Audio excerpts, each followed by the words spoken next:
जय हिंद दोस्तों, मैं नवदीप सिंह सैनिक फाइनेंशियल ज्ञान चैनल में एक बार फिर आप सभी का बहुत बहुत स्वागत करता हूं। दोस्तों, आज हम बात करेंगे शेयर मार्केट के बारे में। अभी तक हमने देखा है कि हमारे बीच बहुत सारे लोग ऐसे हैं जिनको शेयर मार्केट के बारे में बहुत ज़्यादा नॉलेज नहीं है और उन्हें पता नहीं है कि शेयर मार्केट है क्या और वो कैसे काम करती है। आपने देखा होगा बहुत सारे लोगों के दिमाग में ये है कि शेयर मार्केट एक बहुत ही खतरनाक और रिस्की जगह है जहाँ पर कुछ पता नहीं किस वक्त मार्केट अप हो जाती है और किस वक्त मार्केट डाउन हो जाती है। तो आज हम इसी चीज को क्लियर करने की कोशिश करेंगे कि शेयर मार्केट है क्या, वो कैसे काम करती है और उसमें पैसे हमें लगाने चाहिए या नहीं लगाने चाहिए। क्या क्या सच में शेयर मार्केट ऐसी ही है कि उसका कोई पता नहीं कब वो अप एंड डाउन हो जाएगी। तो ये सारी चीजें आज हम क्लियर करेंगे दोस्तों। अब हम देखते हैं पहले दोस्तों, जैसे नाम से ही जाहिर होता है शेयर मार्केट। शेयर मार्केट का मतलब है, शेयर का मतलब है बांटना, कि देश की बड़ी बड़ी जितनी भी कंपनियां हैं वो सारी कंपनियां जब अपना मालिकाना हक आम पब्लिक के साथ बांटना चाहती हैं तो वो शेयर मार्केट में लिस्ट होती हैं। और ऐसा वो क्यों करती हैं? क्योंकि उन्हें जब अपने बिजनेस को और बढ़ाने के लिए या और किसी कारणों से पैसों की और जरूरत होती है तो वो अपने मालिकाना हक में से कुछ हिस्सा पब्लिक को बेचते हैं और उनसे जो पैसे उनको आते हैं उन पैसों का इस्तेमाल करके वो अपने बिजनेस को और ग्रो करते हैं। तो दोस्तों चलिए देखते हैं कि ये सारी चीजें कैसे होती हैं।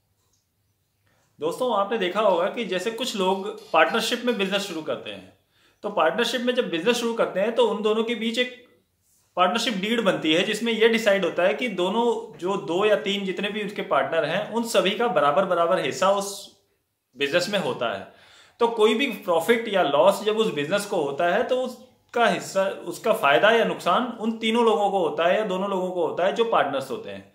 सेम इसी तरह जो बड़ी कंपनियां हैं, देश में बड़ी बड़ी कंपनियां हैं, वो अपना हिस्सा जब दूसरे के साथ बेचती हैं, मतलब किसी आके आम पब्लिक को शेयर मार्केट के थ्रू बेचती हैं, जिसके लिए भारत सरकार द्वारा कानून बनाए गए हैं और एक एजेंसी है सेबी जिसका नाम है securities and exchange board of India, जो इन मार्केट को रेगुलेट करता है, जो इस मार्केट के लिए कानून बनाता है ताकि सारी चीजें आसानी से और नियम और कानूनों के तहत की जा सके।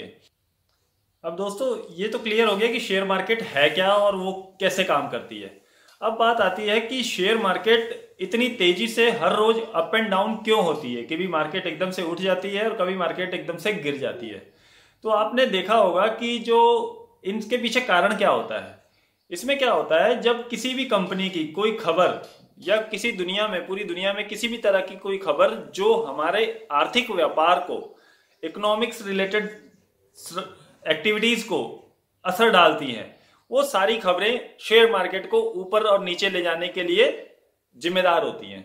अब बात आती है कि मान लीजिए किसी भी एक ABCD कंपनी का आपने शेयर खरीदा है, तो उसकी कंपनी के ABCD कंपनी का कोई अच्छी खबर आने पे सभी लोग शेयर मार्केट के थ्रू उस शेयरों को खरीदना चाहते हैं, क्योंकि उससे सबको ये फील होता है कि वो जो कंपनी है उसकी अच्छी खबर आई है, उसे कोई बड़ा ऑर्डर मिला है, तो आने वाले दिनों में वो खूब प्रॉफिट कमाएगी क्योंकि उसको एक बहुत बड़ा ऑर्डर मिला है। तो सारी दुनिया उसको खरीदने के लिए उस तरफ रुख कर लेती है और तेजी से उसके शेयर्स को खरीदना शुरू कर देती है। और जब वो तेजी से खरीदते हैं तो ऑटोमेटिक उस कंपनी के जो रेट्स हैं, वैल्यू है, वो बढ़नी शुरू हो जाती है। और जब वो बढ़ती है तो शेयर मार्केट में उस कंपनी के रेट्स में उछाल आ जाता है। सेम यदि इसी की दूसरा एंगल से देखा जाए कि किसी कंपनी का जब कोई लॉस होता है या किसी तरीके की कोई बुरी खबर आती है तो सारी दुनिया डर के मारे उस अपने शेयर्स को बेचना शुरू कर देती है, क्योंकि वो क्लियर नहीं होता है कि आगे आने वाले दिनों में क्या होने वाला है उस कंपनी का, क्योंकि कोई बुरी खबर आई है। हालांकि वो सारी चीजें टेम्पररी होती हैं, तो वो सब लोग क्या करते हैं, अपने शेयर्स को बेचना शुरू कर देते हैं। जब वो बेचना शुरू कर देते हैं, इस वजह से मार्केट में उस कंपनी की वैल्यू घटनी शुरू हो जाती है और मार्केट में उसके रेट्स जो है वो डाउन होने लग जाते हैं। तो इसी तरह दोस्तों, आपको जब भी शेयर मार्केट में कोई भी निवेश करना है तो इस तरीके से नहीं करना है कि मैं जाऊंगा 2-4 दिन में पैसे बनाऊंगा और बाहर आ जाऊंगा। तो ऐसा नहीं होता है। मार्केट में जब कंपनियां अपनी हिस्सेदारी बेच रही हैं तो मतलब वो बिजनेस का हिस्सा आपको दे रही हैं।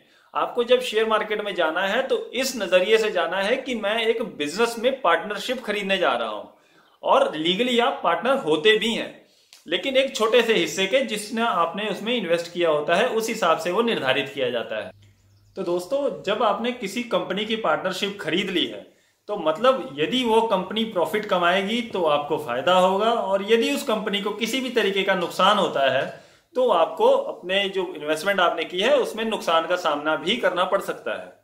और तो दोस्तों, इसके अलावा आपको ये चीज हमेशा ध्यान रखनी है कि इन्वेस्टमेंट जो होती है शेयर मार्केट में वो सारी लंबे समय के लिए होती हैं, और आपको उसी फील्ड में करना चाहिए जिस फील्ड का आपको नॉलेज है। शेयर मार्केट में हर सेक्टर की बहुत सारी कंपनियां लिस्टेड हैं, लेकिन किसी के भी कोई आधी अधूरी खबर सुन के आपको किसी कंपनी में इन्वेस्टमेंट की तरफ रुख नहीं करना चाहिए। बजाय इसके आपको किसी भी कंपनी जो जिस सेक्टर में आप काम कर रहे हैं, या तो उस सेक्टर की या जिसको आप बहुत अच्छी तरह समझते हैं, उस सेक्टर की किसी कंपनी में आप अपना निवेश कर सकते हैं, उनके फाइनेंसेस और बाकी उनकी बैलेंस शीट, ये सारी चीजों को स्टडी करने के बाद। और यदि आप ये सारी चीजें आप खुद नहीं कर सकते हैं तो हमारी रिकमेंडेशन होगी कि आप डायरेक्ट शेयर मार्केट में इन्वेस्टमेंट ना करें। आप इसी काम के लिए म्यूचुअल फंड्स का सहारा ले सकते हैं, क्योंकि म्यूचुअल फंड्स भी कुछ हिस्सा जो इक्विटी म्यूचुअल फंड्स है वो अपना शेयर मार्केट में इन्वेस्ट करती हैं। वो इन्वेस्टमेंट कैसे करते हैं, उसमें एक एक्सपर्ट आपको, जो फंड मैनेजर होते हैं, जो एक्सपर्ट होते हैं शेयर मार्केट के, वो आपके पैसे को अलग अलग कंपनियों में निवेश करते हैं। आगे चल के हम म्यूचुअल फंड के बारे में बात करेंगे। दोस्तों, आज इतना ही। जल्द ही हम अपना अगला वीडियो लेकर के आएंगे। यदि आपको हमारा वीडियो पसंद आया हो तो प्लीज इसे लाइक कर दीजिए, शेयर कर दीजिए, और हमारे चैनल को सब्सक्राइब कर लीजिए, ताकि हम आने वाले दिनों में जो भी वीडियो लेके आए उसे आप आसानी से देख सकें। और आपका बेशकीमती समय देने के लिए बहुत बहुत धन्यवाद। जय हिंद।